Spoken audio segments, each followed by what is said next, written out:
The revolution is not an apple that falls when it is ripe. You have to make it fall. I am not a liberator. Liberators do not exist.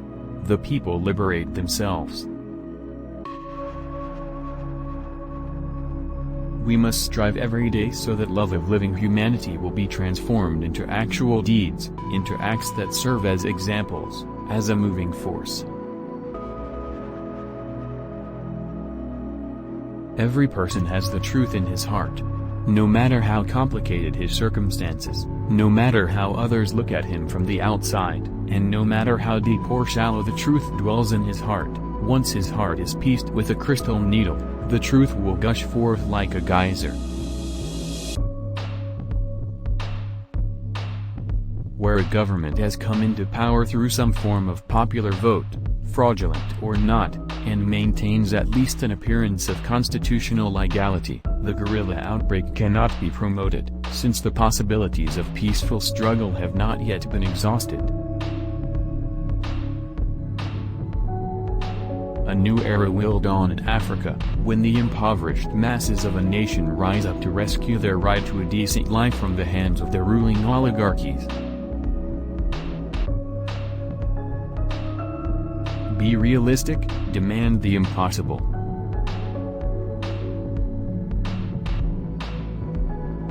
It's a sad thing not to have friends, but it is even sadder not to have enemies.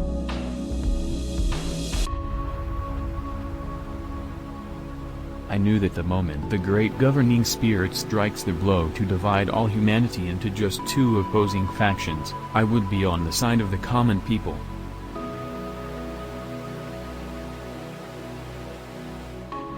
Better to die standing, than to live on your knees.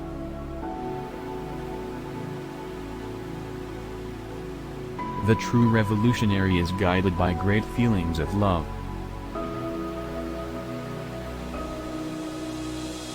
In a revolution, one triumphs or dies. And then many things became very clear. We learned perfectly that the life of a single human being is worth millions of times more than all the property of the richest man on earth.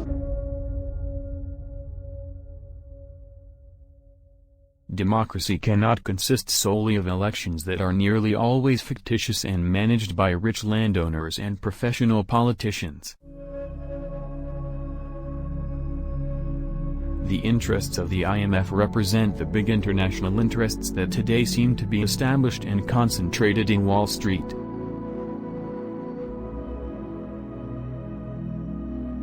The first commandment for every good explorer is that an expedition has 2 points, the point of departure and the point of arrival. If your intention is to make the second theoretical point coincide with the actual point of arrival, don't think about the means, because the journey is a virtual space that finishes when it finishes, and there are as many means as there are different ways of finishing. That is to say, the means are endless. We have no right to believe that freedom can be won without a struggle.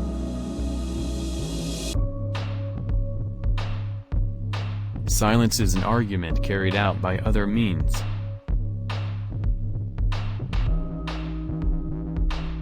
Live your life not celebrating victories, but overcoming defeats. I don't care if I fall as long as someone else picks up my gun and keeps on shooting. To send men to the firing squad, judicial proof is unnecessary. All these procedures are an archaic bourgeois detail. This is a revolution. And a revolutionary must become a cold killing machine motivated by pure hate. We cannot be sure of having something to live for unless we are willing to die for it. The stars drew light across the night sky in that little mountain village, and the silence and the cold made the darkness vanish away. It was, I don't know how to explain it, as if everything solid melted away into the ether, eliminating all individuality and absorbing us, rigid, into the immense darkness. not a single cloud to lend perspective to the space blocked any portion of the starry sky.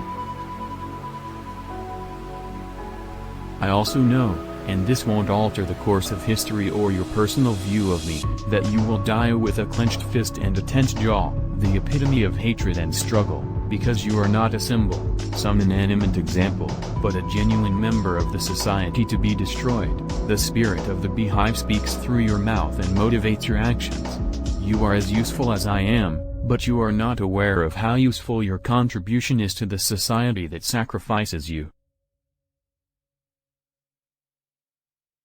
I am not Christ or a philanthropist, old lady. I am all the contrary of a Christ. I fight for the things I believe in, with all the weapons at my disposal, and try to leave the other man dead so that I don't get nailed to a cross or any other place. Whenever death may surprise us, let it be welcome if our battle cry has reached even one receptive ear and another hand reaches out to take up our arms. Man truly achieves his full human condition when he produces without being compelled by the physical necessity of selling himself as a commodity. What do we leave behind when we cross each frontier? Each moment seems split in two, melancholy for what was left behind and the excitement of entering a new land. The best form of saying is being. Cruel leaders are replaced only to have new leaders turn cruel.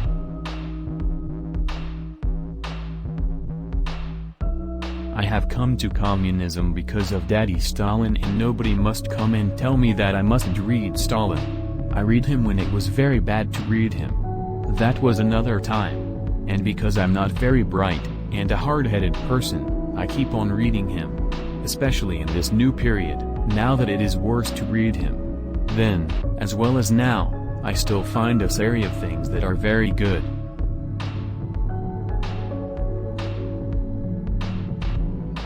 Words that do not match deeds are not important.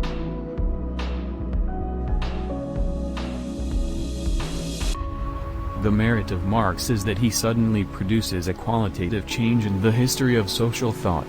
He interprets history, understands its dynamic, predicts the future, but in addition to predicting it, which would satisfy his scientific obligation, he expresses a revolutionary concept: the world must not only be interpreted, it must be transformed. Man ceases to be the slave and tool of his environment and converts himself into the architect of his own destiny.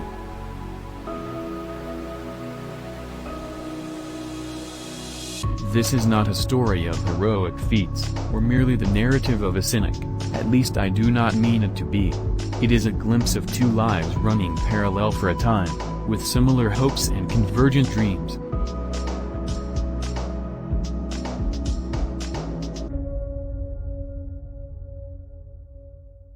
Those who kill their own children and discriminate daily against them because of the color of their skin, those who let the murderers of blacks remain free, protecting them, and furthermore punishing the black population because they demand their legitimate rights as free men, how can those who do this consider themselves guardians of freedom?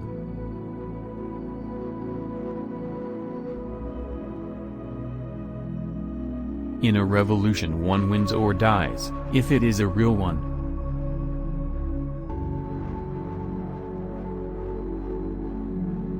My nostrils dilate while savoring the acrid odor of gunpowder and blood. A broken bar. Crazy with fury, I will stain my rifle red while slaughtering any surrendered enemy that falls in my hands.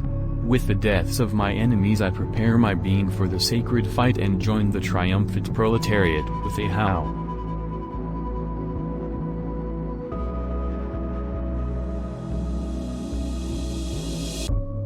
At the risk of seeming ridiculous, let me say that the true revolutionary is guided by a great feeling of love. It is impossible to think of a genuine revolutionary lacking this quality.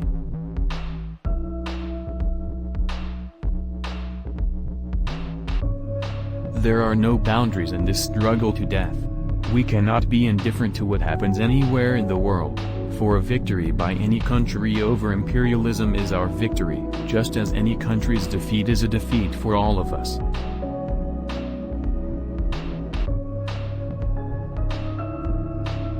Democracy is not compatible with financial oligarchy, with discrimination against blacks and outrages by the Ku Klux Klan.